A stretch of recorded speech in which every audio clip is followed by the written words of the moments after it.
Hey everybody, Sean here, Boosted Miata. Take a look. It's the old Boosted Miata herself. You know, I upgraded the turbo in here not too long ago. And with a bigger turbo means I'm pushing more air into the engine. And with more air, you need more fuel. So I upgraded the fuel injectors. I went from some RX-7 injectors, which were 360cc, up to a 640cc injector. So that's done, but I'm still having fueling issues with this car, and I suspect it has something to do with this, the fuel pump, which is in here. We're going to get into that in just a second. Come on, let's do this. So a few years back, when I first put the turbo on this car, I was running a 2554R turbo, so it's a little turbo. Great little turbo. It's been fine. Gave me up to 250 wheel horsepower, roughly. And I upgraded the fuel pump right in here. I also added a fuel pressure regulator right here, which we can talk about in just a minute. I'll kind of give you, once we get back to the bench, I'll kind of give you an overview of the fuel system as I have it set up right now. But when I put this fuel pump in this car, I was under the impression I put in a Toyota Supra turbo, twin turbo fuel pump, which is a pretty decent fuel pump. It pushes about roughly 300 liters per hour, which is a pretty good pump. But I think I actually got the wrong pump in here. In fact, I'm pretty sure I have the wrong pump in here. I did some research. I have to pull it out to confirm, but I think the pump I actually got in here is not out of the Toyota Supra turbo. I think it's out of like a Mitsubishi 3000 GT or a Dodge Stealth, which is still a pretty decent fuel pump, but probably not quite the fuel pump I need. In fact, I know it's not the fuel pump I need because when I was doing some logging after I put my new turbo and the new fuel injectors in there, and I was doing some test pulls, and I was checking my logs, I found my AFRs were a little jumpy. They weren't horrible, but I was missing my target by, half a point or so. I was running rich, I was running a little lean, just enough to be uncomfortable. But most importantly, what was happening, and I'll show you my logs, I'll do a screen grab here and you can see. So the yellow is my target AFR, the green there is the actual AFR, the red is my VVT, just ignore that, and the white, that is the duty cycle of the fuel injectors. And you can see there that I'm really super high. I'm pushing, I'm in the 90s there. Now you see my AFRs are pretty much spot on. I'm a little fat there, but you can see where my target's 11. Let's see, my target's like 11.8. I'm really fat. I'm 10.2. I go a little lean here somewhere. Let's see here. I think once it's in the 90s, you can see, look at that duty cycle way up there. Now, see how my duty cycle goes over? I'm actually pushing beyond 100. And look at that, I'm dropping down, I'm actually losing fuel. My AFRs are off target. I'm 11.3, 11.2, and I should be 10.8. And that's pushing out about 17 pounds of boost right there. So that's not good. Clearly, there's an issue with my fueling. Most importantly, I was running really high duty cycles on the fuel injectors, which tells me that the fuel pressure wasn't where I expected it to be in the fuel lines. And so those poor injectors were working really hard to make sure they were delivering fuel to the motor. And I have a feeling it's because this fuel pump is just not up to snuff as it sits in the Miata. So what I'm going to do now is I'm going to go ahead and pull this pump out, pull the power off the pump, run the engine a little bit to relieve all the pressure in the system, then disconnect your battery, and then remove your fuel lines. Be careful not to drip anything, and then pull the pump out. I'm going to do that right now. All right, so I got the fuel pump out of the car, and real quick, I just want to explain what's going on with the Miata NB. This would be applied to the 99 through the 05 NB Miatas. This is a returnless system, meaning that there is no fuel return from the fuel rail back to the tank. Instead, what you have is the fuel terminates at the fuel rail in the engine bay, but you do have a fuel pressure regulator in the tank. It actually sits right here. It sits actually on this. It's not here now because I removed it, but in stock form, it actually sits right here on the fuel assembly, and it actually dumps back into the tank, which is where it sits. So in a way, it is kind of a return system. They call it a returnless system because there is no direct return from the engine bay at the fuel rail right back to the tank. The return is actually in the tank. So kind of different, but not really. Everything kind of works the same. Let me explain. So here's your fuel pump. The fuel comes out of the pump, comes into the filter, goes through the filter, then it splits off to the rail, goes to the engine through the fuel rail, and then after it comes out of the filter, it also splits back, goes to the fuel pressure regulator in the tank. So in my case, in order to control my fuel pressure, I need an adjustable fuel pressure regulator. Not only that, I need a boost reference fuel pressure regulator. So in order to do that, I have to eliminate the fuel pressure regulator, the stock one, in the tank. So what I've done is I've eliminated it and put just a dump tube there. And then in this line here that ran back to the fuel pressure regulator, I actually just splice in an aftermarket fuel pressure regulator. And I showed it to you earlier in the video. It's basically just looks something like this. It has an adjustment set screw here. It has vacuum or boost reference here.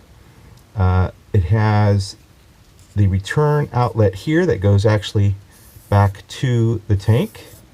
And then it intersects this line here. That's the input into the adjustable fuel pressure regulator. And it needs a vacuum reference from your intake system, or a boost reference, and that will run all the way to the engine bay. And the way that works is it allows the fuel pressure regulator to create more pressure in the system to allow more fuel to flow through. So for instance, in this case, it's a 1-to-1 ratio. So for every pound of boost, you're going to get 1 pound of rise in fuel pressure. Okay? So if I have a base fuel pressure of, say, 60 psi, and I'm running, let's say, 15 pounds of boost,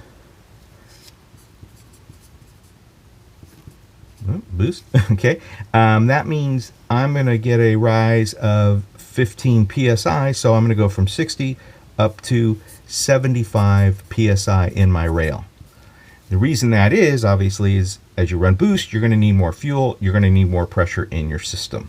Now, there are some really good online calculators to help you figure out just how much fuel you're going to need based on your horsepower needs or your horsepower requirements, and you can figure out what kind of fuel pump you're going to need. You can actually figure out what size injectors you're going to need.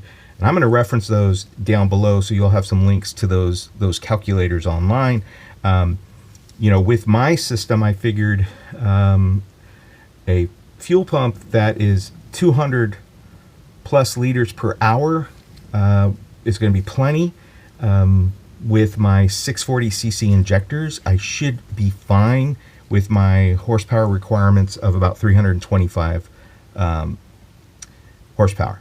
But we'll see about that. Obviously, I thought I had a fuel pump that was a little more powerful than I really have, and hopefully by swapping this out, I should be able to get the fuel that I need. So let's go ahead and swap this out. Let me show you what I'm doing. So here's the new fuel pump. If you are going to do this upgrade, this is the fuel pump you're going to want to get. This is the Denso part number, catalog number 951-0014. It's the Supra twin turbo pump from the mid-90s Supra. This is the one you want. Unfortunately, Denso has changed all their part numbers recently. There's a lot of confusion on the internet. You won't be able to find the older parts. I don't know, 5-6 years ago, they changed over a lot of their part numbers. So what you need to do is you need to go to the Denso site. I'll put a link down below, you're going to need to go to the Denso site, and you're going to want to look up the pump for the Toyota Supra Twin Turbo, and it's going to be this one, 9510014. That's the one. It comes with a kit. I don't think I'm going to be using any of this. I'm just going to reuse what I have on there. It's going to make it easy. So I'm going to save this stuff for later. I do have a new pickup, or they call this a filter actually. And this is the one for the Miata.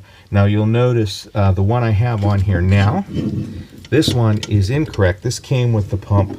This one here came with the pump, and I used it, but it's incorrect. It actually creates problems when the fuel tank is under a quarter of a tank. This pickup isn't working properly, and you end up you get fuel cut. So this has got to go. So let's go ahead and swap this pump out right now. This lead is going to the positive terminal. I don't think it matters, but I'm just going to keep things consistent. I'm going to go to the positive terminal on this one right here. Actually, they have different size studs, so it may matter what goes where. Now this is messy business. You're going to be leaking fuel out of that old pump. You really got to work in a ventilated area. You know, you don't want to take any chances. I've got my garage door open. It's late at night, and yeah, because you just don't want to take any chances, you know, when you're doing this. Okay, so that one lead is on. So I'm going to go ahead and pull this off here.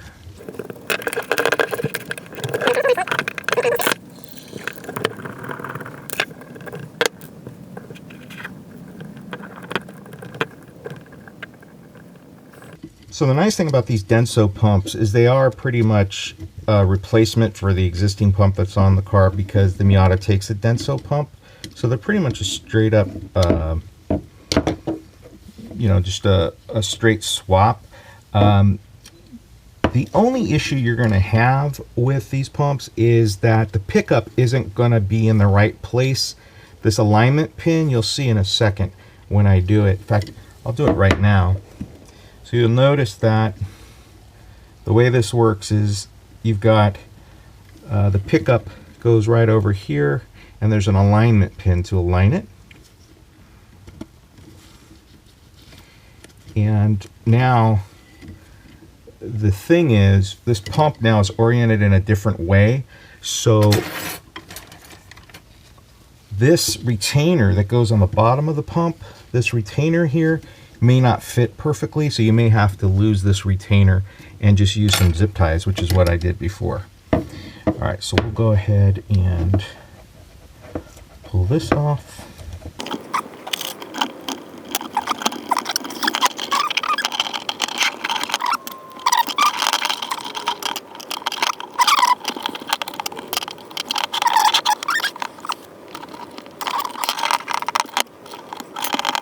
What I'm doing is I'm using this, even though I can't use this, I'm using it to line up the bottom of the pump with the mount. So I want to make sure I'm not too low or too high with the pump.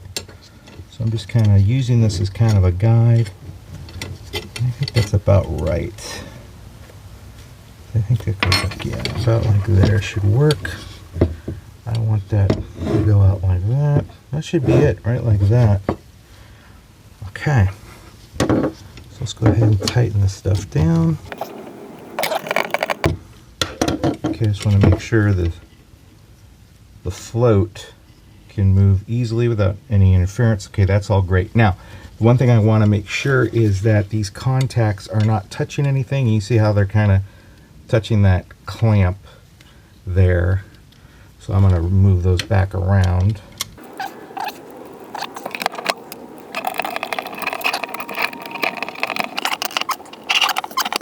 Okay, that's looking good to me. Like I said, I can't really use this because this doesn't really fit on this pump. I don't think. Let me see here. Does it fit? No. It's not going to work. but I can use it to kind of gauge if I got the pump in the right direction and the right height, and I do. So that's just not going to do me any good. So what I'm going to do, like I did before, is I'm just going to secure this with some zip ties, and I should be good.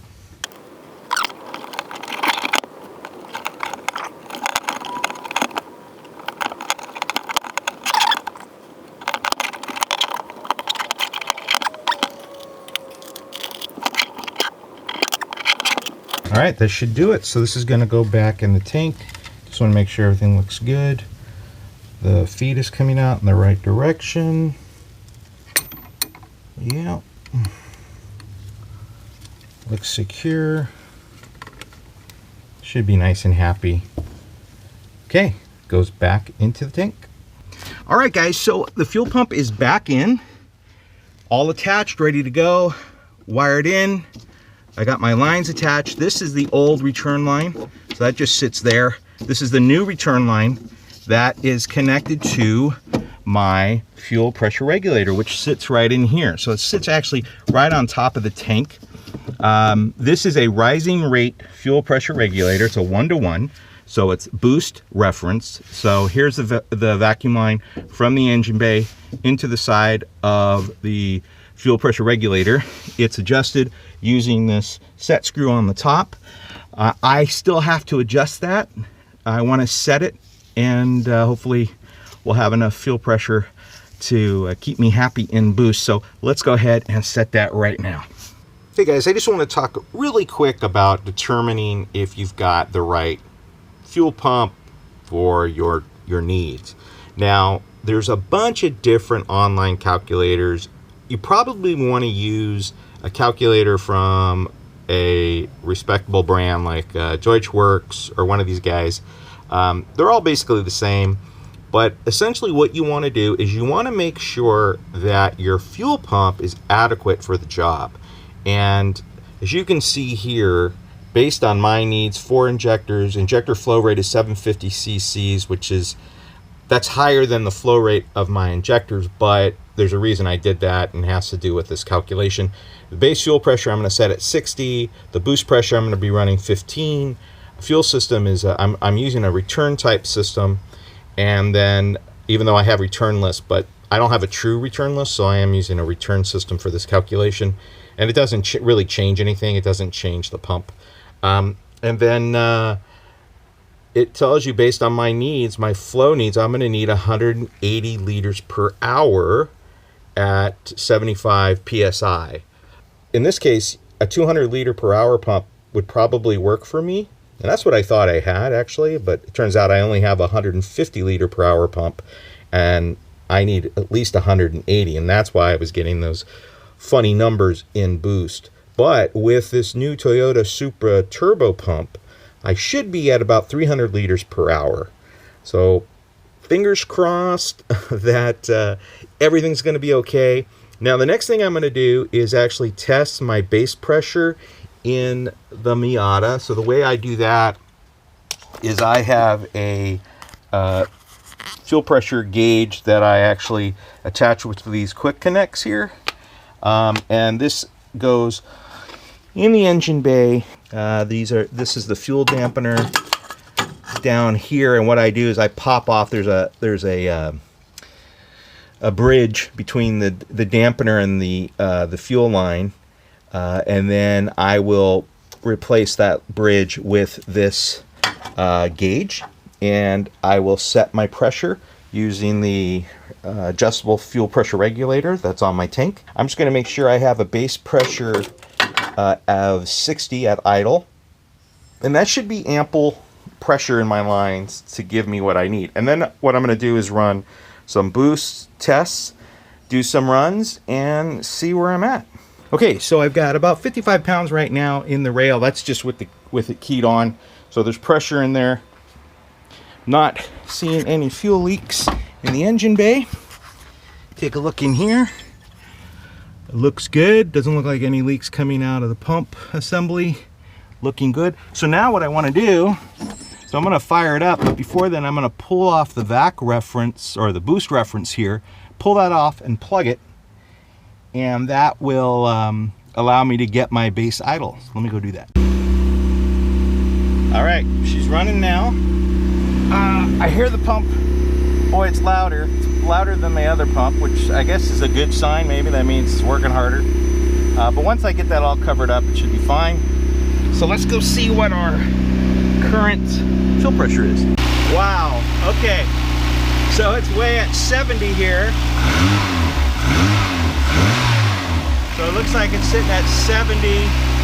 I'm gonna back that down. I think I'm gonna back it down to about 65. All right, I got it set at 65. That's my base fuel line pressure, which means if I go 15 pounds boost with my rising rate regulator, I should be at roughly 80 in the rail. So that should be good. Next thing is test drive this thing and take some logs and see where I'm at.